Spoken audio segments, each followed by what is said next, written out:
Our reading this morning comes from Atlas of the Heart. 15 years ago, when we first introduced a curriculum based on my shame resilience research, we asked participants in the training workshops to list all of the emotions that they could recognize and name as they were experiencing them. Over the course of 5 years, we collected these surveys from more than 7,000 people. The average number of emotions named across the survey was 3. The emotions were happy, sad, and angry. When I think about this data, I think back to a quote from the philosopher Ludwig Wittgenstein that I came across in college. The limits of my language mean the limits of my world. What does it mean if the vastness of human emotion and experience can only be expressed as mad, sad, or happy?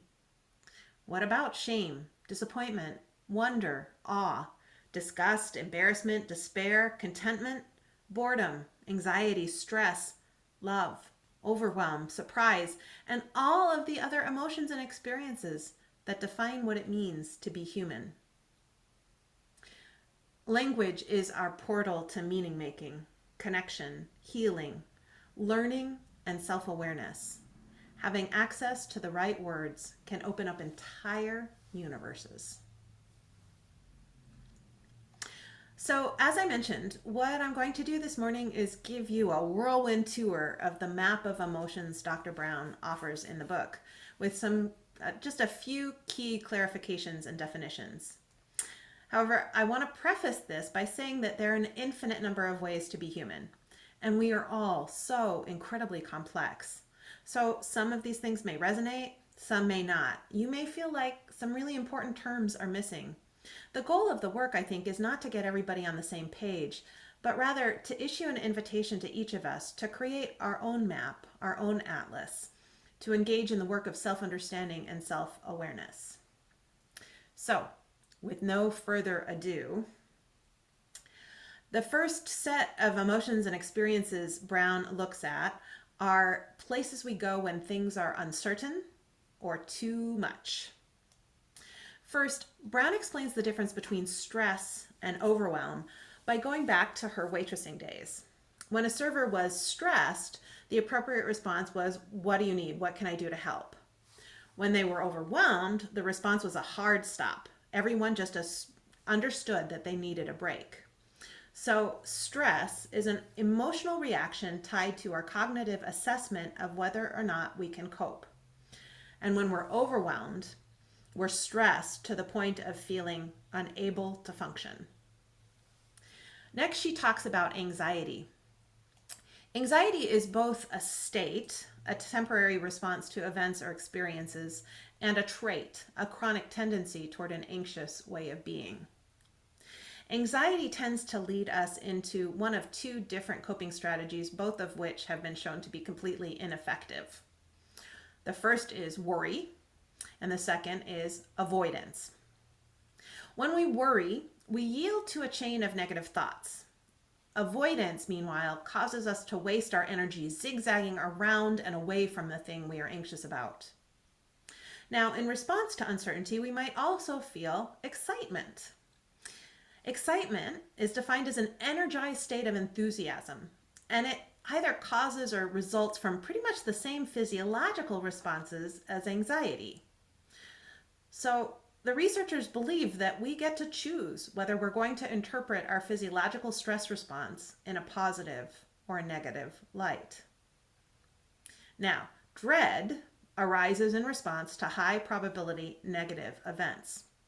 Dread makes those events even more unpleasant and sometimes drives us to choose more painful outcomes in the short term just so that we can get the agony over with. And of course, fear is a negative, short-lasting, high-alert response to a perceived threat. And that response, that high-alert response, is either fight, flight, or freeze. Vulnerability, meanwhile, is the emotion we experience during times of uncertainty, risk, and emotional exposure. The biggest myth is that feeling vulnerable means we are weak. The research shows that there is no courage without vulnerability. It's actually a prerequisite for courageous leadership, courageous living. And that said, we need to cultivate our ability to share appropriately with people who have earned our trust. Oversharing, it turns out, is not the same thing as vulnerability. So those are some places we might go when things are uncertain.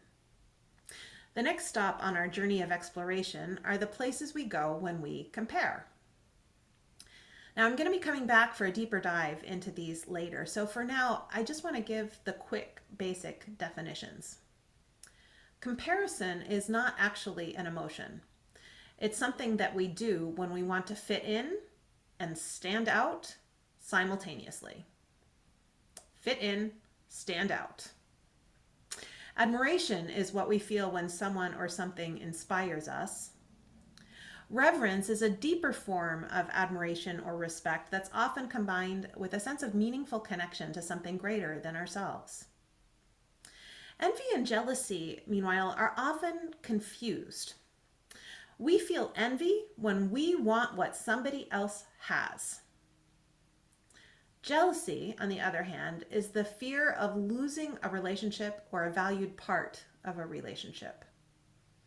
So when we say, oh, I'm so jealous of that great car you have, we're actually experiencing envy. Resentment is a type of envy. It's a sign that we need or want something that we're not getting or don't have. Schadenfreude, meanwhile, is about taking pleasure in someone else's suffering, like when we feel that someone's gotten their just desserts.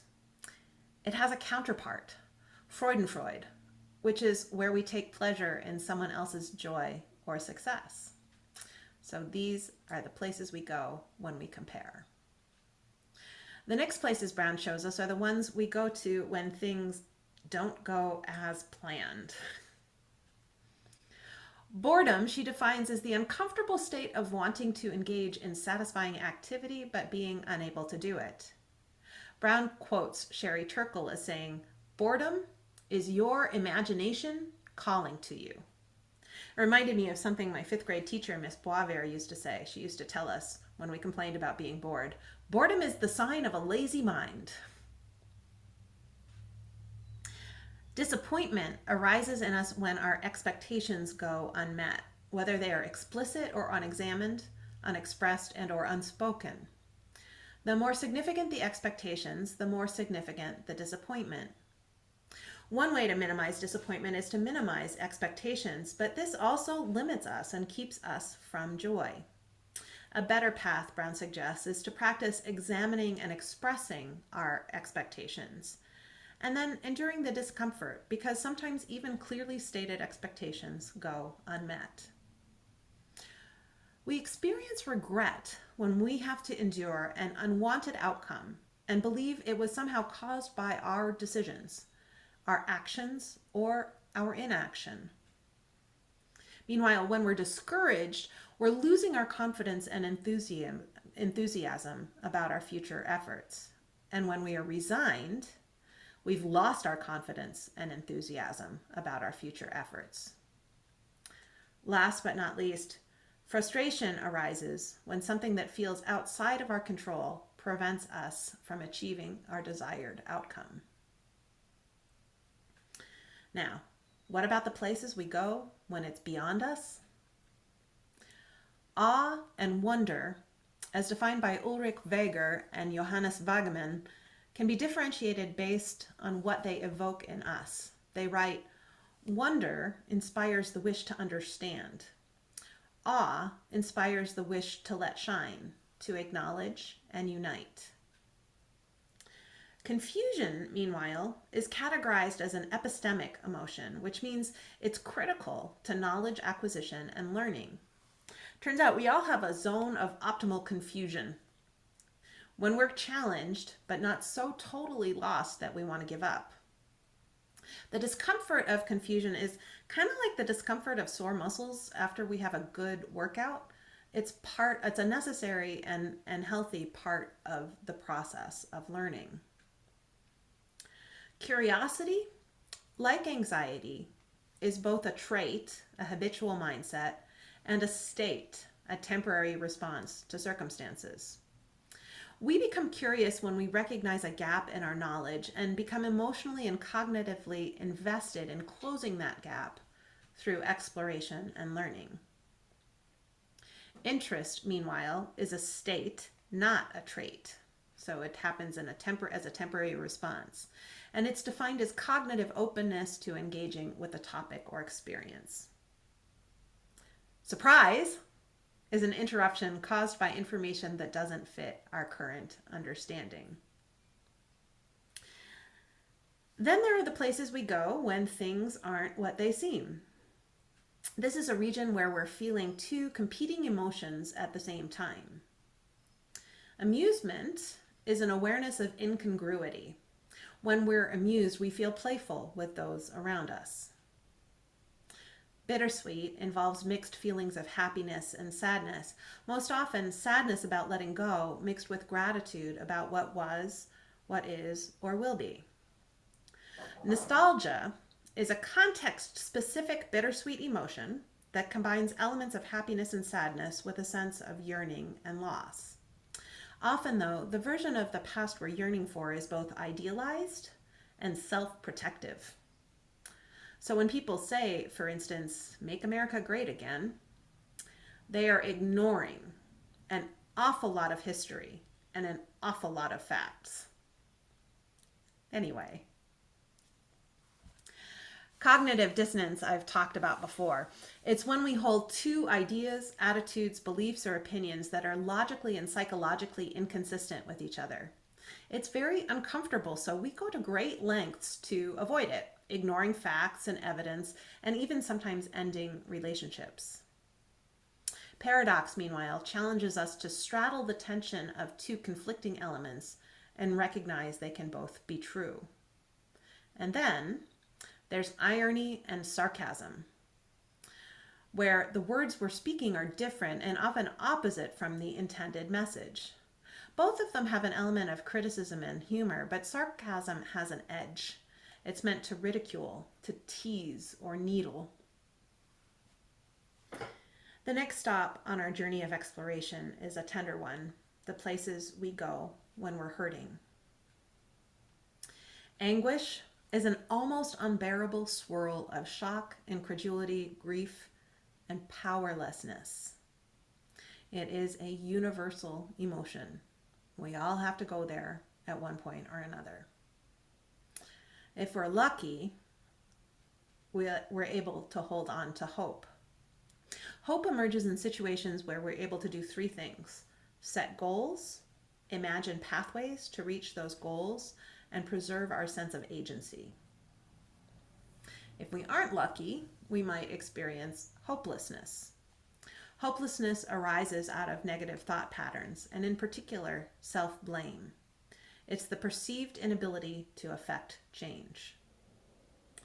If we are really, really unlucky, we sink even further down into despair, which is hopelessness about our entire life and future.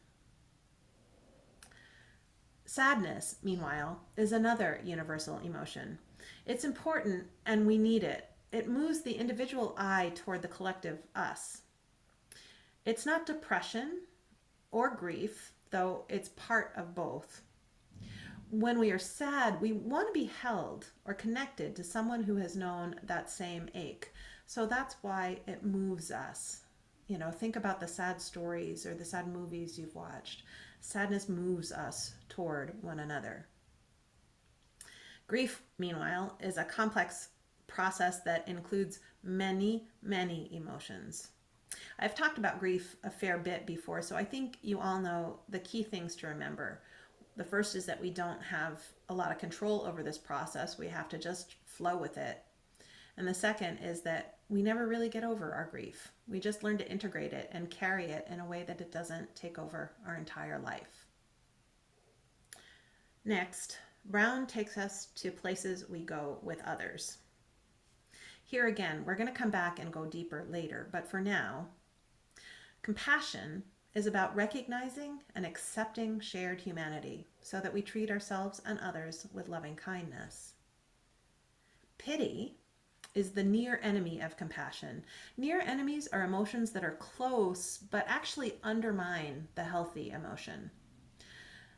Pity is a near enemy because it carries with it a sense of separation and superiority. Empathy is the ability to understand what someone is feeling and experiencing and reflect it back. And it's a key component of compassion. Meanwhile, sympathy is the near enemy of empathy. Again, it's removed. It's offered only from a safe distance. Now, boundaries, another favorite topic of mine, are the prerequisite for both compassion and empathy. Brown writes, if there's no autonomy between people, there's no compassion or empathy, just enmeshment. Then there's comparative suffering, that also human practice of, well, he had it worse or I had it worse. Turns out comparative suffering, not at all useful. Why on earth would it make sense to deny ourselves or others love and support? Brown says, love is the last thing we need to ration in this world. Now, places we go when we fall short. We're going to go deeper here as well, but for now, shame is the feeling that I am bad. It is not a helpful emotion. Guilt is the feeling that I did something bad, and it's actually both important and healthy. Humiliation is I've been belittled and put down by someone, and it left me feeling unworthy of connection and disgusted with myself. This was unfair, and I didn't deserve it. Humiliation is toxic to the human spirit.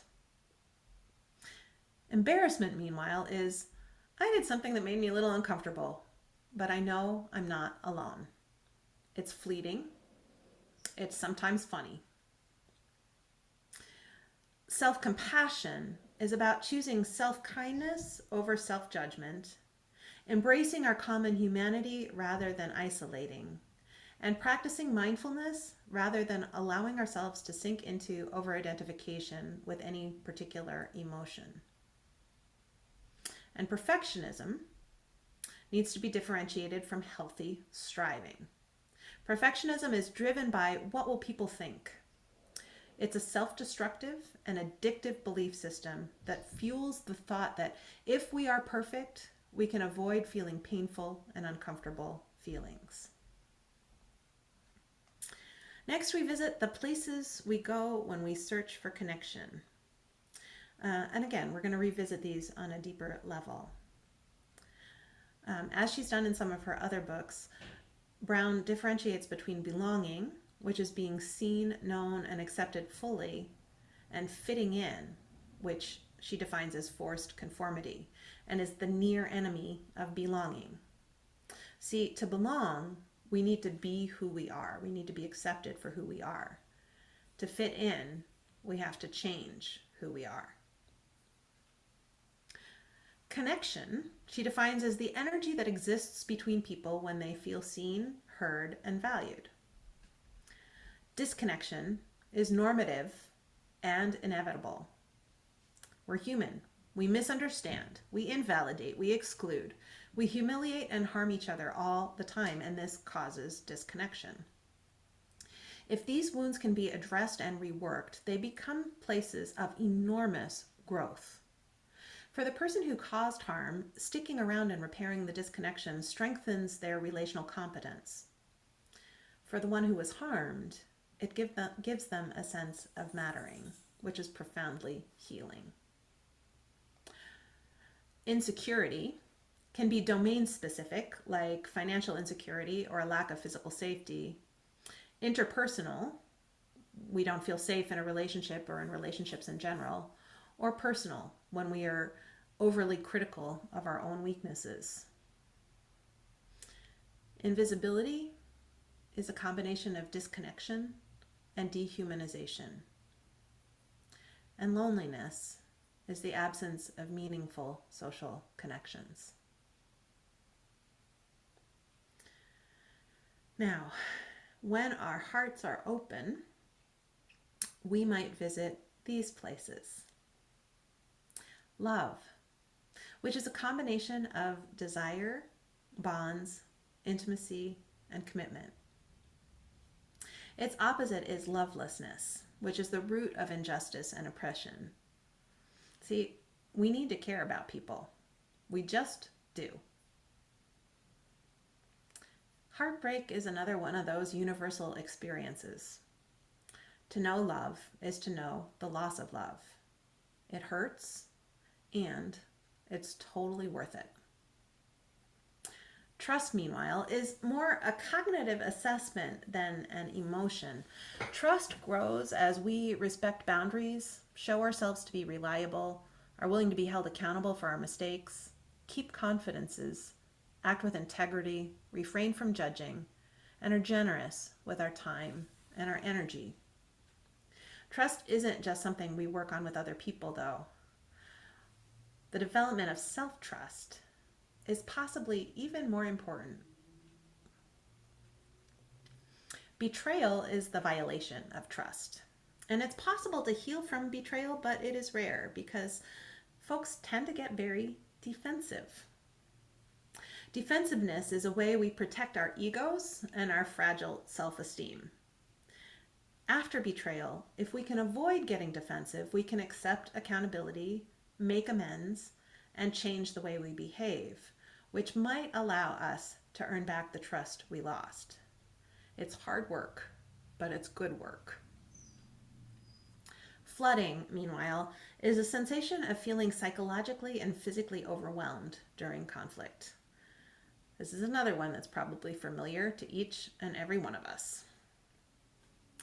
Last but not least, when our hearts are open, we will almost certainly experience hurt. To move through hurt, we have to be willing to be vulnerable and admit that we are feeling this way. Brown writes, "My feelings are hurt is the bravest sentence in the world." So, what about when life is good? We might experience joy, sudden, unexpected, short bursts of a feeling characterized by a sense of connection with others, nature, God, or the universe. Joy expands our mind. Or we might experience happiness, a stable, longer lasting emotion that is the result of some effort. We might feel calm, capable of creating perspective and being mindful while managing our own emotional reactivity. We might even feel content, a sense of completeness, appreciation, enoughness, the sense that our needs have been satisfied. Gratitude is the deep appreciation for what we value, what brings meaning to our lives and makes us feel connected to ourselves and others. Foreboding joy, meanwhile, comes in those moments when we are just waiting for the other shoe to drop. Relief comes when the feelings of tension leave our bodies. We breathe more easily. We feel safe and able to rest. Tranquility, meanwhile, is the complete absence of demand. There's no pressure. Where contentment comes after we've completed something, tranquility is when we're able to relish doing absolutely nothing.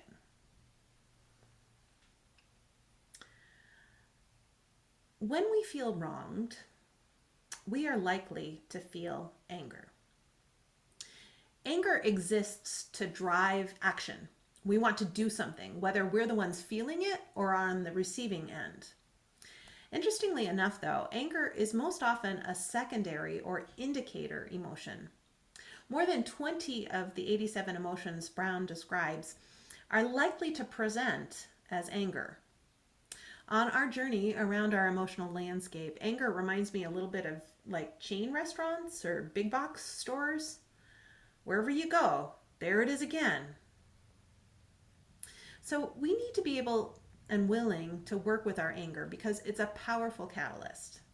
When we can enter into it, when we can work with it, when we can learn from it and identify the roots of that anger, it helps us live a better life. So it's a powerful catalyst if we enter into it. However, and this is a big caveat, it is life-sucking if we take it as a constant companion. if we choose to hold on to it as we go along. Contempt is the feeling that I'm better than you and you are lesser than me. It is completely corrosive. It's different from disgust, which is a physical reaction. Disgust is the feeling that we want to avoid being poisoned or contaminated. When we allow ourselves to feel disgust, it can lead to dehumanization, which fuels violence, human rights violations, and other atrocities. Hate, meanwhile, is a nasty cocktail of negative emotions, including repulsion, disgust, anger, fear, and contempt. A lack of direct contact strengthens it, because it turns out, as I've said before, it's hard to hate people close up. Now, one of the great ironies about hate is that it's actually fueled by our need for connection. It's called common enemy intimacy. Brown writes, I may not know anything about you, but we hate the same people, and that creates a counterfeit bond and a sense of belonging. Last but not least, we have self-righteousness, which is the conviction that one's beliefs and behaviors are the most correct. Self-righteousness is different than righteousness, where we're just trying to do the right thing. When we are self-righteous, we feel morally superior and are trying to convince people, ourselves or others, that we are doing the right thing. Our last stops on this whirlwind tour are the places we go to self-assess. Pride is a feeling of pleasure or celebration related to our accomplishments or efforts. It's good. It's healthy if it is justified. Hubris, meanwhile, is an inflated sense of one's own innate abilities that's tied more to the need for dominance than to actual accomplishments. Humility, meanwhile, is an openness to new learning, combined with a balanced and accurate assessment of our contributions, including our strengths, imperfections, and opportunities for growth. So there we go, 87 emotions and experiences. Feelings are, by their very nature, complicated and nuanced. They defy categorization, and any structure that we come up with to talk about them is going to be somewhat inadequate. But I think you may agree with me that when it comes to understanding ourselves, 87 choices for descriptors are way better than 3. So this month, my invitation is for all of us to work on mapping our own internal landscape. Don't feel restricted by what's in the book.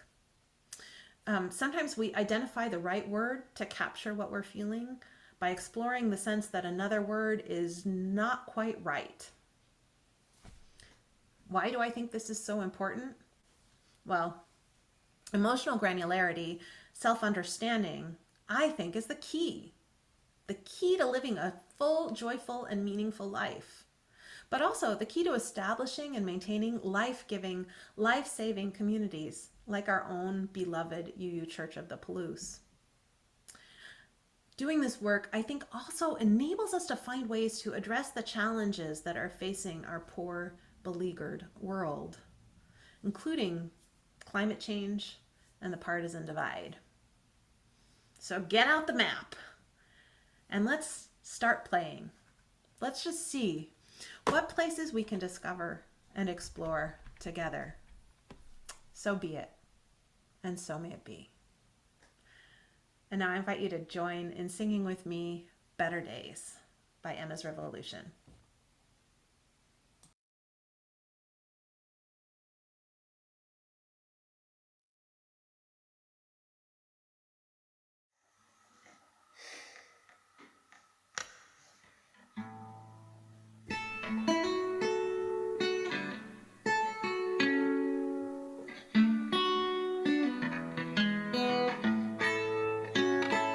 We have come in the light to this place, in the light with our hearts, in the light open wide. We are here in the light giving voice, in the light to the truth, in the light we divide. Let us sing. us learn better ways, showing love in the light, giving hope. In the light we create, in the light better days.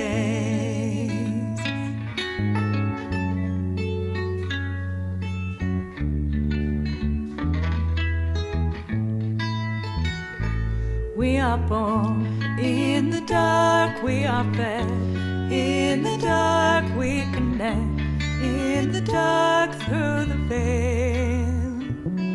We are held, in the dark we are healed. In the dark mysteries, in the dark we reveal. Let us sing for today. Let us learn better ways, showing love in the dark, giving hope. In the dark we create, in the dark better days.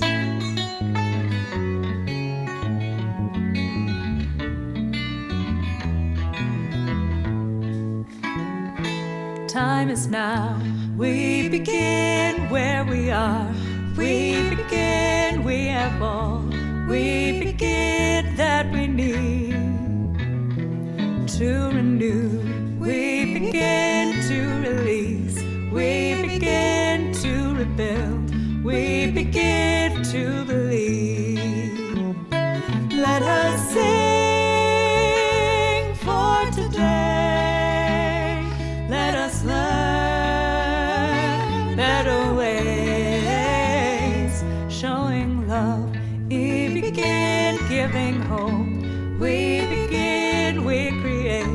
We begin better days. Let us sing for today. Let us learn better ways, showing love. We begin giving hope. We begin, we create. We begin better days, showing love. We begin giving hope. We begin, we create. We begin better days.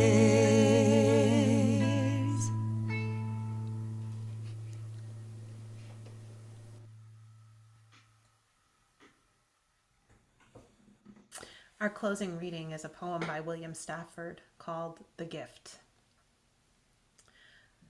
Time wants to show you a different country.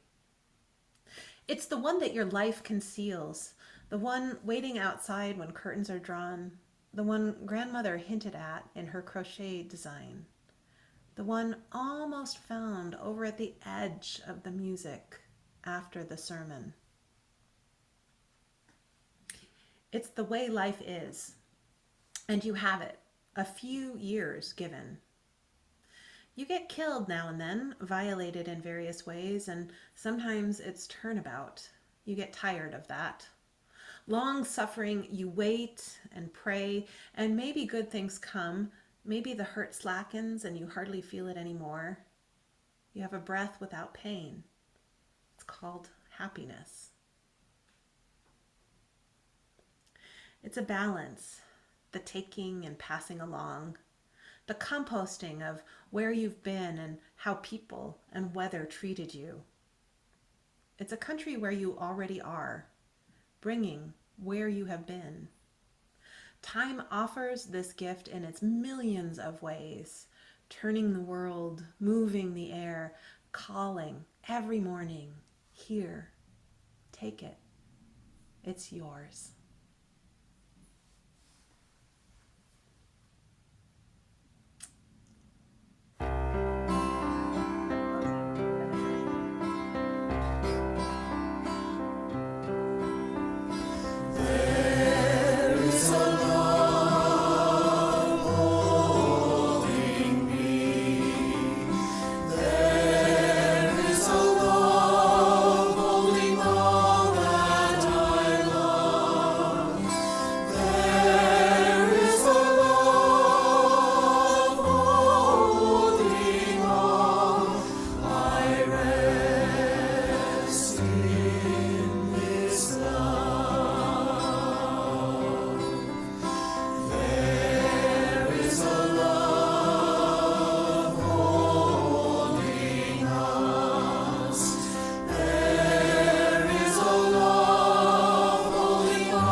Please say with me the words to embody our respective flames. We extinguish this chalice that it might glow gently in our hearts. May it light our paths as we leave this place. May it guide our way until we are together again.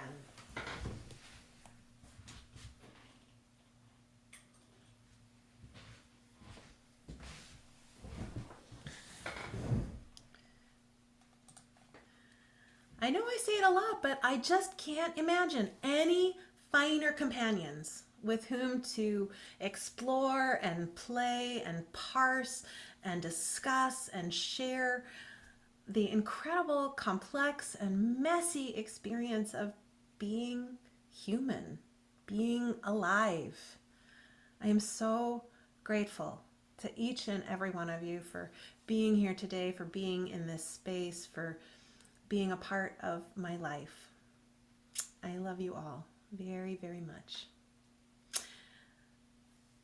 If you want to head out, we'll say goodbye and go in peace. And if you'd like to stick around for coffee hour, we'll put you into breakout rooms in just a moment.